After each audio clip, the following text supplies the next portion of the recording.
अच्छा काम इस देश में होने जा रहा था उसको जो है काला कानून का नाम देकर जो है और बदनाम करने का काम किया। और जो साइमन कमीशन आया था उसके खिलाफ जो नारे लगाए और साइमन गो बैक के नारे लगे थे। और उसी भावना से, क्योंकि कांग्रेस ने एक देश में जो है ऐसी भावना का एक ऐसा माहौल तैयार कर दिया था। कुल मिलाकर इसका अगर असली दोषी है तो जनरल डायर से भी पहले अगर असली दोषी कोई है तो वो कांग्रेस थी।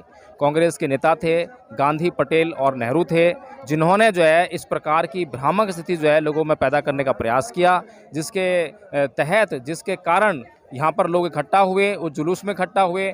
और वो जुलूस में जब इकट्ठा हुए तो जनरल डायर ने उनको चेतावनी भी दी कि यहाँ पर जो है आप इकट्ठा मत हुइए। लेकिन जब उनको नहीं सुना, जो है उनको अनसुना कर दिया, तो जनरल डायर ने जो है, जो कि एक ही गेट है यहाँ से हम देख रहे हैं अभी भी जो है, तो उस गेट पे खड़े होकर जो है गोलियों से बौछार शुरू की थी।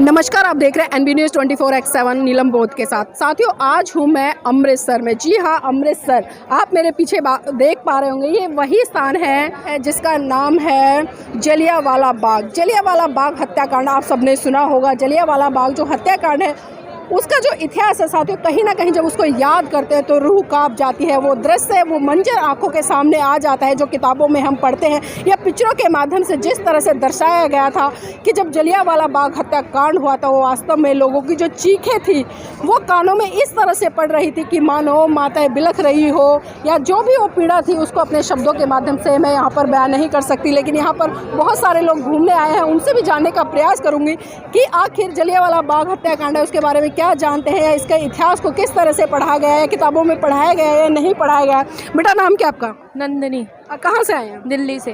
नंदनी, जो जलियांवाला बाग हत्याकांड है उसके बारे में कुछ जानते हैं? हाँ जी। क्या जानते हैं, बताएं। जलियांवाला बाग कांड में बहुत से लोगों की बहुत जाने गई थी और बहुत से लोग तो अपने आप को बचाने के लिए कुएं में भी कूदे थे। पर कुएं में भी वो बस थोड़ी ना सकते हैं, एक के ऊपर एक आदमी बहुत सारे कुएं में भी इकट्ठे होकर सांस ना लेने के कारण वो भी मर गए थे। और आज भी दीवारों में उनकी गोलियों के निशान भी है जलियांवाला बाग में। बिल्कुल। तो देखिए, बच्चों ने जो किताबों में पढ़ा है, चाहे कम पढ़ा है, लेकिन बताया। और साथ ही मैं आपको बता दूं कि ये वही शहीद लोग हैं जो कहीं ना कहीं इस लड़ाई में शहीद हुए थे और उनके यहाँ पर नाम भी उकेरे गए हैं। बेटा, नाम क्या है? पारुल गौतम। पारुल गौतम। जलियांवाला बाग हत्याकांड जो होता है उसके बारे में कुछ जानते हैं? हाँ, जानती हूँ। यहाँ वो जो जनरल डायर थे उन्होंने काफ़ी लोग उन्होंने अटैक करवा दिया था, तो यहाँ काफ़ी सैकड़ों की संख्या में लोग मारे गए थे। कुछ लोगों ने अपनी जान बचाने की कोशिश भी की, जान बचाते हुए वो कुएं में भी कूदे, लेकिन फिर भी उनकी जान नहीं बच पाई क्योंकि काफ़ी जो लोग थे वो सारे कुएं में कूद गए। अब इतने में तो किसी को सांस वगैरह आ नहीं पाएगी। बहुत सारे लोग मारे गए थे। यहाँ बड़े बड़े वो नेता भी आए थे, वो भी मारे गए थे। जो जनरल डायर है उसको किसने मारा था? उनको सरदार उधम सिंह ने मारा था। तो देखिए, बच्चों ने अपने माध्यम से बताया है, और भी बच्चे हैं उनसे भी जुड़ने का प्रयास करेंगे। बेटा, नाम क्या है? तुषार। तुषार, कहाँ से आए हैं? दिल्ली से। तुषार, यहाँ पर जो सिंबॉलिक आप देख रहे हैं, जिस तरह से जो देश के शहीद लोग हैं, खासकर जो जलियांवाला बाग हत्याकांड हुआ था उसमें मारे गए थे, तो कुछ इसके बारे में ऐतिहासिक चीज़ें पता है आपको? जो ऐतिहासिक चीज़ें यही हैं कि जलियांवाला बाग है, यहाँ पे क्या कहते हैं, ब्रिटिश एम्पायर था उस टाइम और उनकी वजह से यहाँ पे कई सारे लोग मारे गए थे। और जिन लोगों ने अपनी मतलब जान बचाने की भी कोशिश करी थी वो कई सारे कुएं में भी कूदे थे, कुएं में गिर के भी फिर वो मरी गए थे। तो इतना ही है बस। 1991 में ये हुआ था सब कुछ।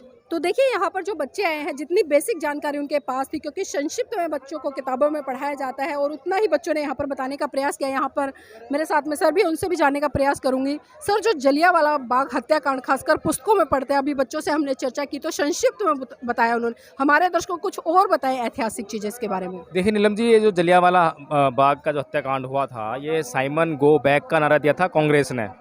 और ये जो साइमन गो बैक के नारे लगाने का जो उनका जो पर्पस था, उद्देश्य था, वो ये था कि भारत में जो है एक मतलब जातीय आधार पर जनगणना होने वाली थी और कुछ साक्ष्य इकट्ठे किए जाने वाले थे, जिससे कि भारत की जो वास्तविक स्थिति है, सामाजिक स्थिति जो है, उसका जो ब्यौरा निकल के बाहर आता। और जो अंग्रेजी सरकार थी उसको ये जो भारत में जो जितने भी सामाजिक स्थितियां थी, सामाजिक वर्ग थे, उनकी जो है सही और वास्तविक स्थिति के बारे में उनको पता लगता।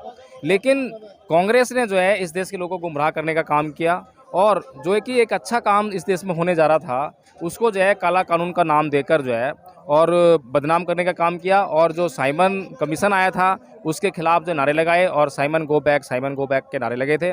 और उसी भावना से, क्योंकि कांग्रेस ने एक देश में जो है ऐसी भावना का एक ऐसा माहौल तैयार कर दिया था कि आज़ादी के लिए हर कोई जो है उसमें अंधा होकर जो है कांग्रेस के जो लीडर्स थे, गांधी जी, पटेल और नेहरू जी, इनके पीछे जो है अंधे होकर जाने के लिए तैयार थे। कुछ भी वो कांग्रेस ऐलान करती थे तो उसके पीछे अंधे होकर निकल पड़ते थे। और आज भी हम देखते हैं कि अंधभक्तों की कमी नहीं है। तो जो लोग यहाँ पर मारे गए वो निसंदेह बहुत निर्दोष थे, मासूम थे। और जो जनरल डायर ने जो यहाँ पे कृत्य किया था, निसंदेह वो जो है निंदनीय है। मैं उसकी कोई मतलब जो है तारीफ़ नहीं करूँगा, बहुत गलत काम था वो जो है। लेकिन कुल मिलाकर इसका अगर असली दोषी है तो जनरल डायर से भी पहले अगर असली दोषी कोई है तो वो कांग्रेस थी। कांग्रेस के नेता थे गांधी, पटेल और नेहरू थे, जिन्होंने जो है इस प्रकार की भ्रामक स्थिति जो है लोगों में पैदा करने का प्रयास किया, जिसके कारण यहाँ पर लोग इकट्ठा हुए, उस जुलूस में इकट्ठा हुए। और वो जुलूस में जब इकट्ठा हुए तो जनरल डायर ने उनको चेतावनी भी दी कि यहाँ पर जो है आप इकट्ठा मत हुइए। लेकिन जब उनको नहीं सुना, जो है उनको अनसुना कर दिया, तो जनरल डायर ने जो है, जो कि एक ही गेट है यहाँ से हम देख रहे हैं अभी भी जो है, तो उस गेट पे खड़े होकर जो है गोलियों से बौछार शुरू की थी।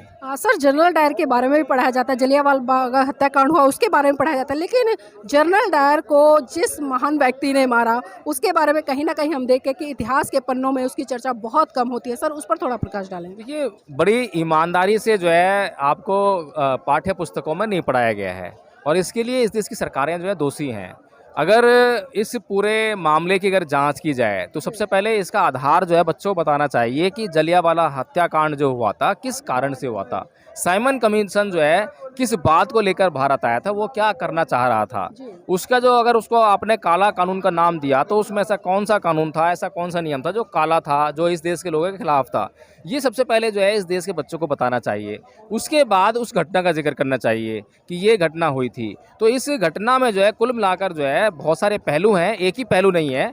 और उसी घटना का जो बदला लेने के लिए, जनरल डायर से जो बदला लेने के लिए, उसी वंचित और शोषित समाज के एक नवयुवक जिसको हम सरदार उधम सिंह के नाम से जानते हैं, वो यहाँ से भारत से जो है लंदन गया और पिस्तौल को छुपा कर लेके गया। कितनी तरकीब लगाई पिस्तौल को ले आने में जो है, और वहाँ जब ले जाकर जो है जो जनरल डायर है उसकी हत्या की, तो उसका जो यहाँ पे जो हत्याकांड होता है उसका बदला भी जो है यहाँ के वंचित शोषित समाज से आने वाले नवयुवक सरदार उधम सिंह ने लिया था।